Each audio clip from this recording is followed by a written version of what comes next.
conversar um pouco sobre o Sistema Brasileiro de Classificação de Solos. E aí vamos comentar um pouco sobre algumas características dos solos do Brasil, ok?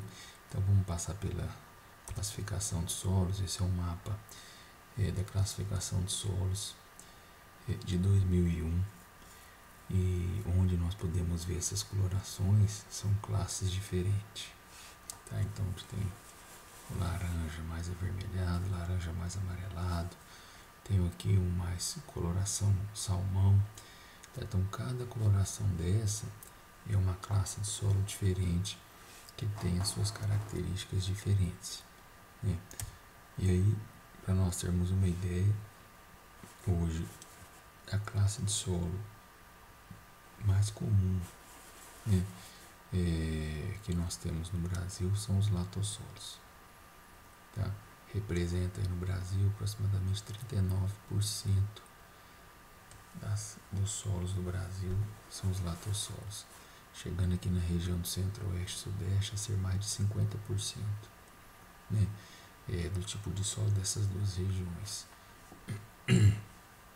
Segundo mais comum são os argissolos, né? Então, os latossolos são solos, nós vamos ver mais adiante, bastante intemperizados, os argissolos menos, né, intemperizados. Então, aproximadamente 20% dos solos do Brasil, tá? Ocorrência norte, predominância, né, e sudeste. Okay? Então, e terceiro, nós temos os neossolos, são solos mais jovens.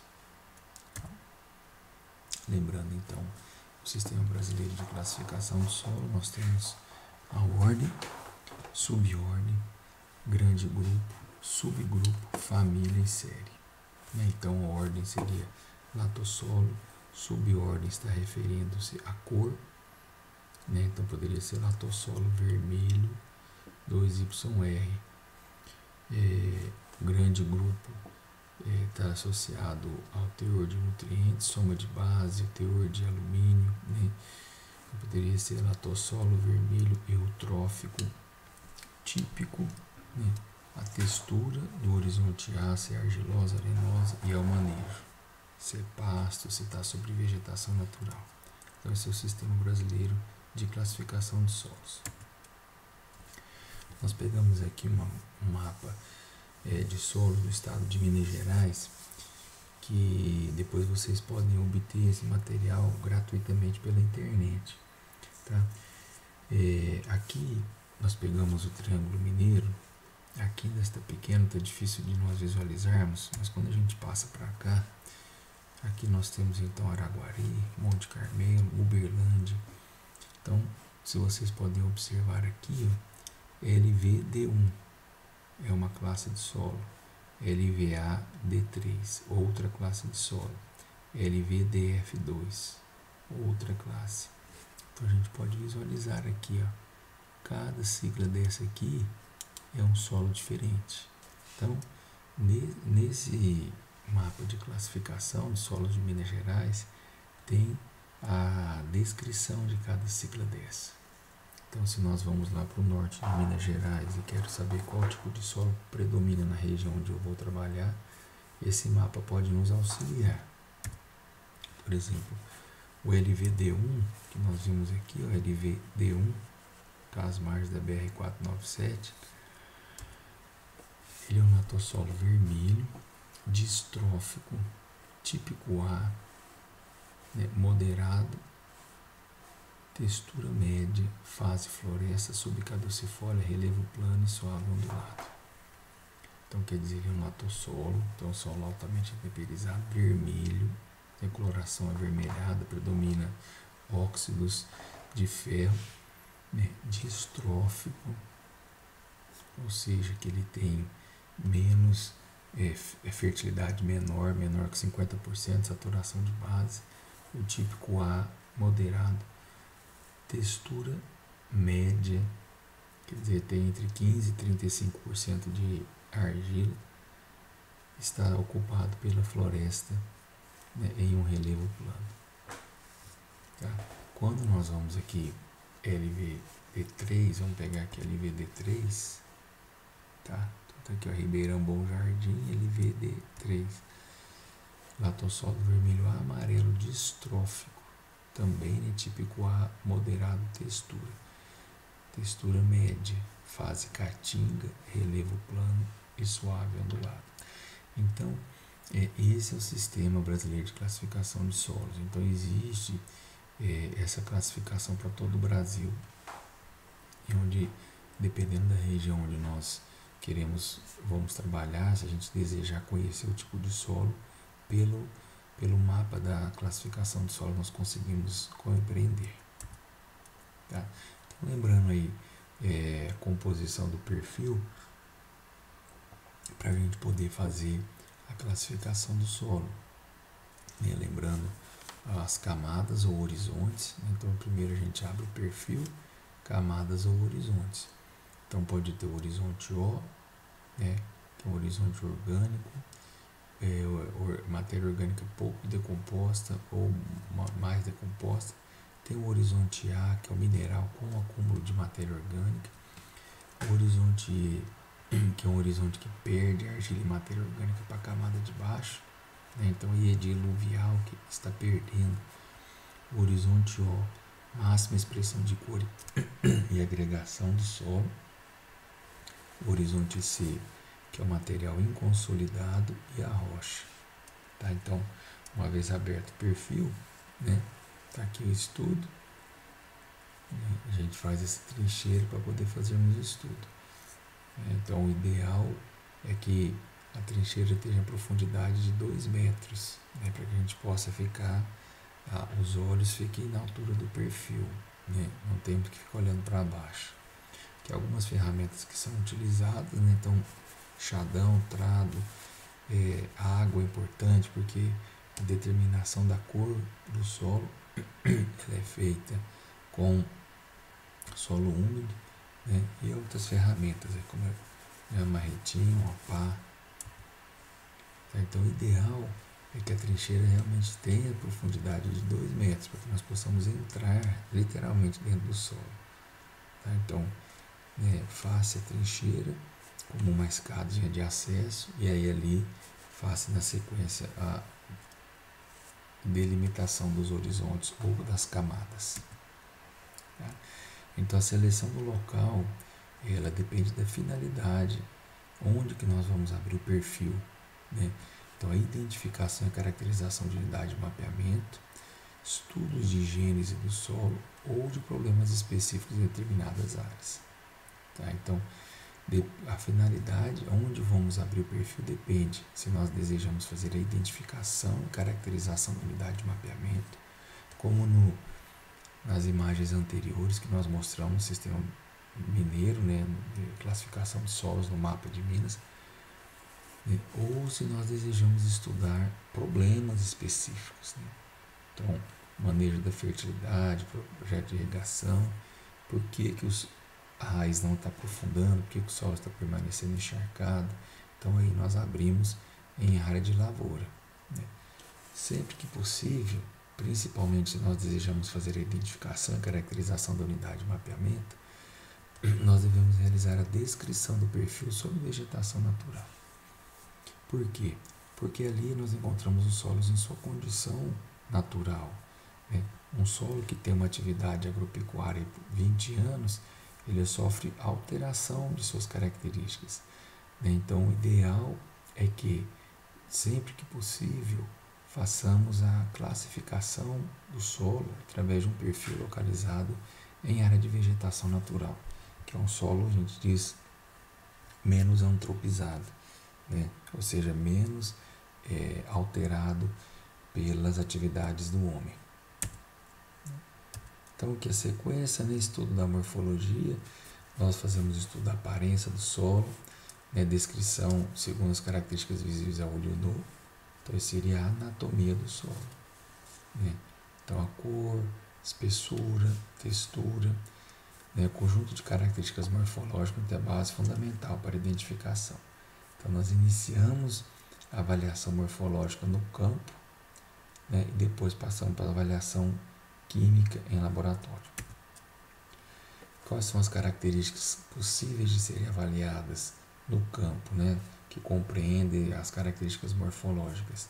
Espessura do horizonte, a cor, textura, estrutura, né?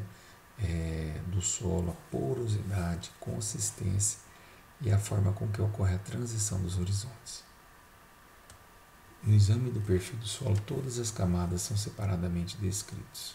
Quer dizer, nós vamos abrir a trincheira e vamos separar o horizonte A, fazemos a descrição. O horizonte B, fazemos a descrição. Se houver entre o horizonte A e B o horizonte E, fazemos a descrição separadamente. Tá? Então, todas essas camadas, elas são descritas de acordo com esses atributos acima, espessura, cor, textura, separadamente. Tá? E o que é importante a gente destacar, né? Toda e qualquer informação relevante, né, que nós possamos constatar lá no campo, deve acompanhar a descrição. Então, se identificou uma camada naquele horizonte B, uma camada de pedregulho, né, uma coloração diferenciada, deve ser anotado. Distribuição de raízes, atividade biológica, isso deve ser anotado também. Algumas características são estudadas, né? A cor, né? Textura, estrutura, porosidade, serosidade, consistência, cimentação, né? Que é a agregação das partículas, presença de nódulos e também a coesão. Bom, rapidamente descrevendo a característica de alguns dos perfis, né? Das camadas do perfil. Então, o horizonte A é um horizonte mineral, superficial ou em sequência ao horizonte O ou H, que são horizontes orgânicos ou ístico, que tem maior concentração de matéria orgânica, né? Diferenciantes do horizonte subsequente pela maior concentração de matéria orgânica. Tá? Suas características de cor e estrutura são tipicamente influenciadas pela matéria orgânica. Então, o A, né, lembrando que foi dito, ele é um horizonte antropizado. Então, em áreas de atividade agropecuária, é o horizonte geralmente onde é feito plantio, onde é feita a aplicação do fertilizante, o desenvolvimento da raiz das culturas. Por isso ele tem uma coloração mais escura devido a esse alto teor de matéria orgânica. Então, o horizonte A. Em algumas regiões onde favorece o acúmulo de matéria orgânica, acima do horizonte A nós temos o horizonte O ou H, o que não é muito comum na nossa região, por conta da elevada temperatura e da precipitação regular. Então, isso não favorece grandes acúmulos de matéria orgânica. Temos abaixo do horizonte A, podemos encontrar o horizonte E, que é um horizonte mineral, cuja característica é a translocação da argila, do ferro e do alumínio. Tá? Ele migra, né, do horizonte para o horizonte abaixo. Ele encontra-se abaixo do A, né, dos quais se distingue pelo menor teor de matéria orgânica e pela coloração mais clara. Então ele vai perdendo argila e matéria orgânica para o horizonte subjacente, que seria o horizonte B. E como ele perde argila e matéria orgânica, ele passa a ser um horizonte de coloração mais clara, porque a argila e a matéria orgânica que são responsáveis pela coloração do solo. Como ele está perdendo para o horizonte abaixo, que é o B, ele torna um horizonte mais claro. O horizonte B é o horizonte mineral formado sob o E ou o A ou o óleo. Então, ele é onde ocorre a maior expressão dos processos pedogenéticos. Pode-se encontrar a superfície em consequência da remoção, processo de erosão.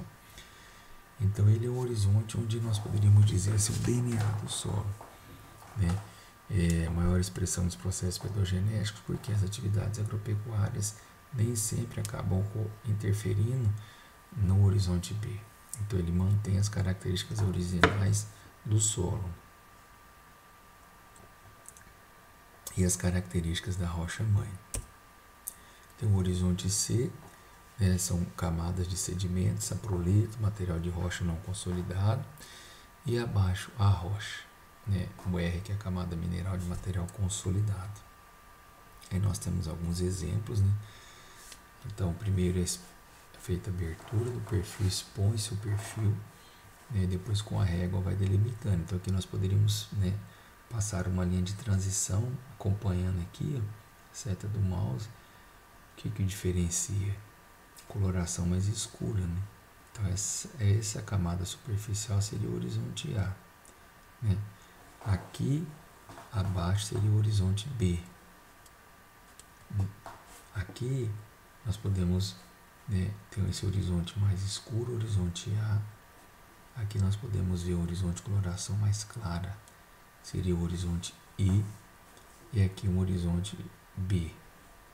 Por que ele é mais claro? Por conta da migração ou perda da argila e da matéria orgânica para a camada abaixo. Então, por isso horizonte A, horizonte I e horizonte B. Então, outros exemplos de perfil, né?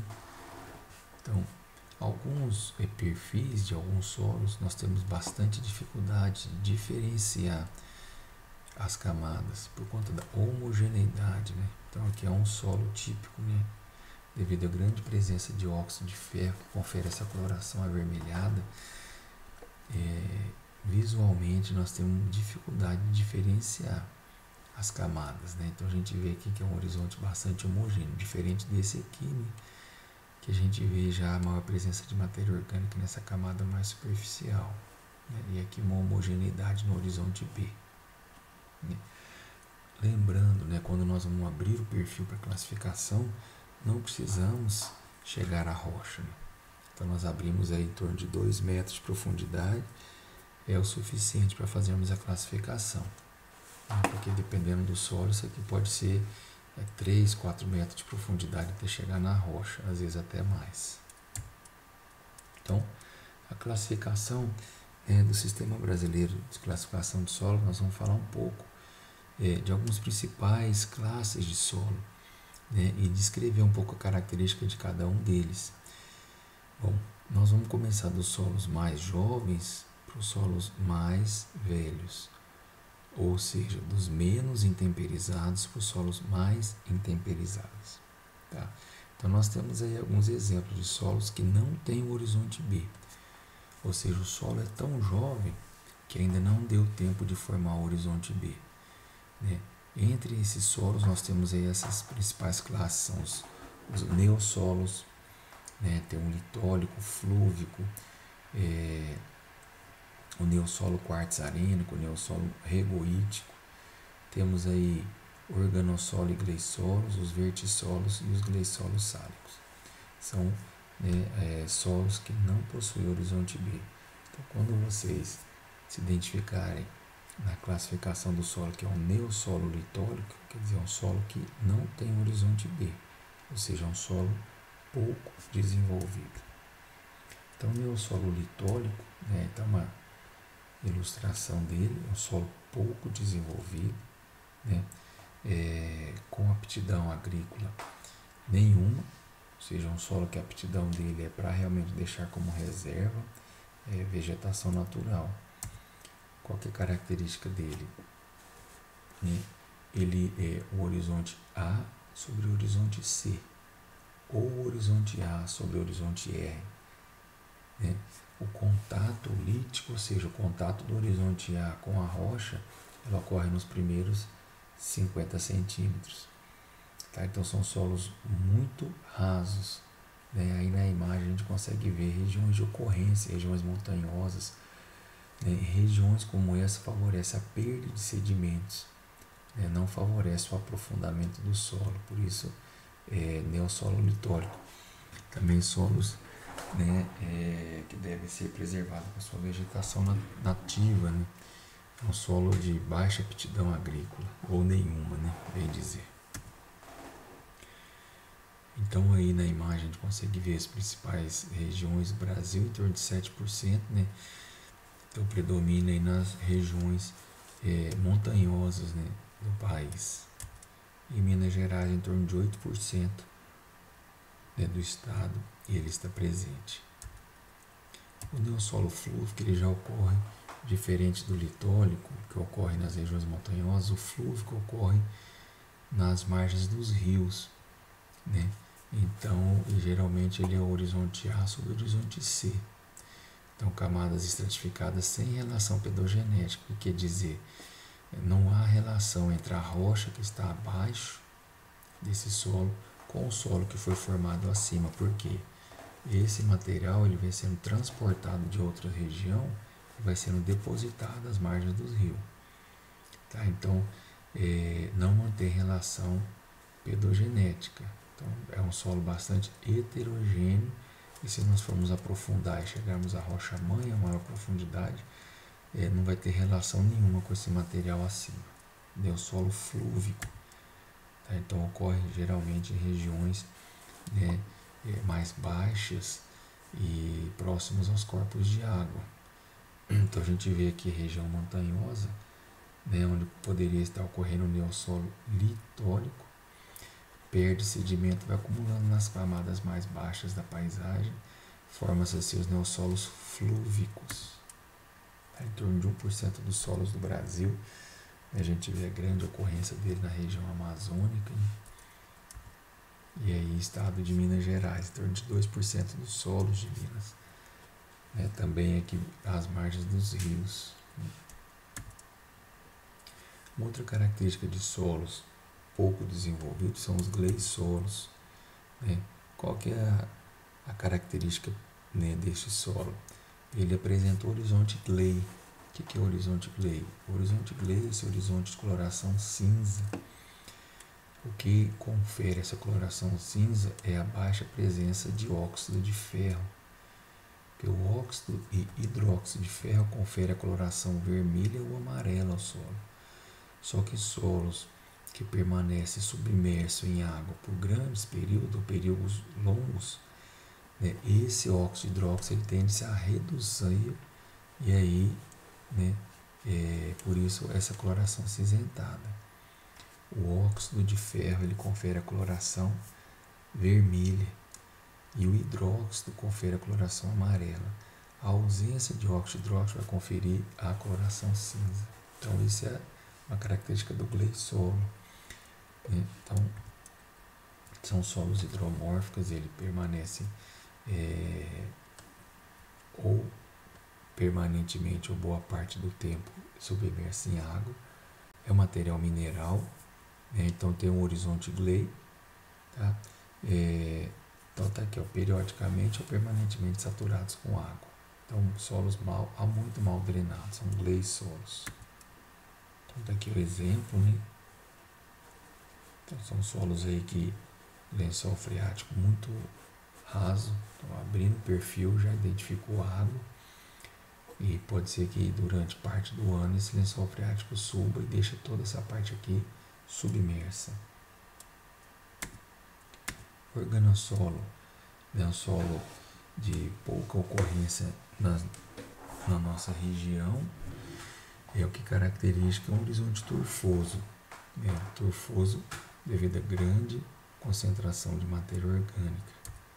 Tá? Então são pouco profundos, material orgânico em grande concentração, mal drenados, coloração preta, elevado teor de carbono, né, por conta da matéria orgânica, apresenta horizonte OH, são muito ácidos e alta CTC, então são solos ácidos, porém são solos que tem uma elevada capacidade de troca de cátions e baixa saturação por base.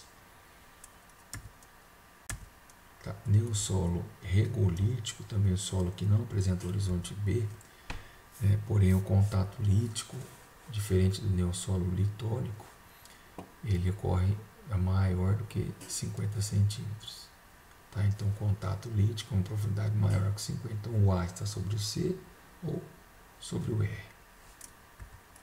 Então, tem aqui a ocorrência no Brasil, neossolo quartzarênico, então são também na classificação anterior era conhecido como areia quartzosa, então são neossolos quartzarênicos com esse perfil. São solos que têm o horizonte A sobre o C, né? Não há contato com a rocha nos primeiros 50 centímetros. A textura dele é areia ou areia franca, até no mínimo 150 centímetros, né, de profundidade. Então, quer dizer, ele tem no mínimo 1,5 metro de profundidade. essencialmente são quartzosos, né? Presença de quartzo, que é um mineral, tá? Em grande quantidade. Então, 6% dos solos do Brasil, em torno de 3% do solo de Minas Gerais. Pega aí uma boa parte da região norte do estado. Agora, saindo das classes de solo que não possuem horizonte B, nós vamos passar agora para solos que tem o B incipiente. O que é o B incipiente? É o B pouco desenvolvido. Então tem as classes de solo que o solo não apresenta horizonte B, tem o horizonte B pouco desenvolvido e depois o horizonte B bastante desenvolvido. Então a classe de solo que apresenta o B incipiente, né, são os cambissolos, comuns aqui na nossa região, no nosso estado, né, região sul de Minas Gerais. Então ocorrem em regiões montanhosas, relevo bastante ondulados. Algumas características, né? O BI, que é o B incipiente, ele está abaixo de qualquer tipo de horizonte A. Tá? Ele é bem a imperfeitamente drenado, raso ou profundo, né? Saturação por base alta ou baixa. Tá? Então, alguns podem possuir características semelhantes aos latossolos, apresentam alto teor de argila. Tá? Então, aqui a gente pode ver, né? Então, temos o horizonte A em torno de 10 centímetros. Aqui dos 10 até em torno de 50 centímetros, nós temos o horizonte B. E abaixo aqui já é o contato com a rocha. Então, temos aqui um material fragmentado e abaixo a rocha. Então, esse é um cambissolo, né? Solos que têm a predominância de boa fertilidade, mas ele também pode ter baixa fertilidade. A limitação que tem para esse solo, do ponto de vista do uso agrícola, é o uso de implementos, né? Então, o solo, devido ao relevo acidentado, né, não favorece o uso de máquinas, principalmente implementos que visam incorporação de corretivos, né? Então, tem essa limitação. E também espécies com um sistema radicular mais profundos. Então, em torno de 3%, né, grande concentração em Minas Gerais. Então, a gente vê a parte aí sudeste e sul de Minas, grande quantidade de cambissolo. E parte da região do Alto Paranaíba também. E aí nós partimos para as classes de solos que tem um B textural, ou seja, que tem um horizonte B bastante desenvolvido. São 4 elas, né? Argissolo, nitossolo, luvissolo e planossolo. Tá? Então, o argissolo, que é mais comum aqui na nossa região, né? Ele é composto de material mineral, argila de baixa atividade, então TB é baixa atividade, são solos mais intemperizados. O que quer dizer argila de baixa atividade? Que quando ela absorve água, ela não incha ou não expande. Isso confere uma característica ao solo de baixa fertilidade, baixa capacidade de reabsorção de água. Tá? O incremento no teor de argila do B, profundidade variável, bem ou mal drenados, cores variadas. Então, ele é um solo que tem uma boa aptidão agrícola, são solos já mais profundos que favorecem o uso de máquinas. O argissolo e a ocorrência deles aí no relevo. Então, a gente vê aqui a altura do homem que está aqui, então a profundidade desse solo. Tem 4 para 5 metros, né? Então, argissolos aqui eram podizólicos, né? A última sistema ele passou a se chamar argissolos. Tá em torno de 21% dos solos de Minas Gerais. Então, a gente vê a grande ocorrência desse solo aqui no Triângulo Mineiro. Litossolo, que também era conhecido como terra roxa estruturada, também é muito conhecido popularmente como terra de cultura, devido a seu alta fertilidade natural. Tá? Então, ele tem textura argilosa, superfície dos agregados reluzente, relacionada à serosidade, à argila presente no solo, baixo gradiente textural, ou seja, não há migração de argila de uma camada para outra, então é um horizonte, são camadas, perfil são camadas bastante homogêneas, uma coloração vermelha, brunada, quer dizer, mais para o escuro, geralmente tem alta, né, fertilidade, tá? Então são solos oriundos de basalto, que são rochas ricas em minerais essenciais para as plantas, por isso são solos de alta fertilidade natural, né? Popularmente conhecido como terra de cultura, litossolo. Então tá aí plantio de café, né? Então são solos também que têm uma boa aptidão agrícola, né? Não, a ocorrência não é em relevos tão acidentados, o que favorece o uso de máquinas, e o baixo investimento em insumos como corretivos e fertilizantes, né? E aí nós passamos para a última classe que nós vamos ver, né? Que é a classe de solos mais comum hoje no Brasil. Em torno de 40% dos solos do nosso país são os latossolos. São os solos mais intemperizados, né? Ou seja, são solos mais antigos que nós temos no Brasil, tá? E no mundo, tá? A característica dele é que ele tem um B latossólico, né? Porque o horizonte B é bastante desenvolvido e um gradiente textural bastante significativo por conta da migração, movimentação da argila ao longo do perfil, tá? Então são solos bastante profundos, né? Em algumas regiões de difícil e até separação dos horizontes, mas ele tem uma boa homogeneidade, tá? Então tem um B latossólico, né? Que é, né, baixo gradiente ou grande gradiente textural, tá? A diferença de textura. E um horizonte B latossólico, que é um horizonte bastante desenvolvido, então são solos mais profundos, né? E que ocorre aí em regiões planas, como a gente pode ver nessa imagem. Então favorece a atividade agropecuária, tanto culturas anuais, culturas perenes, criação de gado, né? Então nós vemos aqui solo que tem boa drenagem de água, favorece o uso de máquinas e implementos agrícolas, por ocorrerem predominantemente em relevos suaves, né? Ele favorece aí o uso de máquinas, né? Então a agricultura mecanizada. Então, eles têm cores mais vivas que o horizonte A, né? Esse BW é o B latossólico, presença de óxido de hidróxido de ferro, por isso que ele tem essa coloração avermelhada ou amarela. A diferenciação entre o B e o C ela é mais nítida, o C é pouco colorido, né? Porque tem pouco óxido de hidróxido de ferro, então ele é de coloração mais clara, baixa mobilidade da argila, né? Serosidade pouca e fraca, e são solos fortemente ácidos. Por quê? Por conta do seu processo, como são solos altamente intemperizados, são solos muito antigos, né? E no processo de formação foi ocorrendo a remoção dos nutrientes e sendo substituído pelo alumínio e pelo hidrogênio, por isso confere uma característica de acidez este solo. Então, essa é uma característica dos latossolos, tá? Então aí um exemplo, né? E aí, para finalizar, mais uma vez o mapa das classes de solo. Então a gente vê aqui o latossolo, esse laranja, né? Então, a gente vê ocorrendo aqui as regiões de ocorrência, grande parte do país.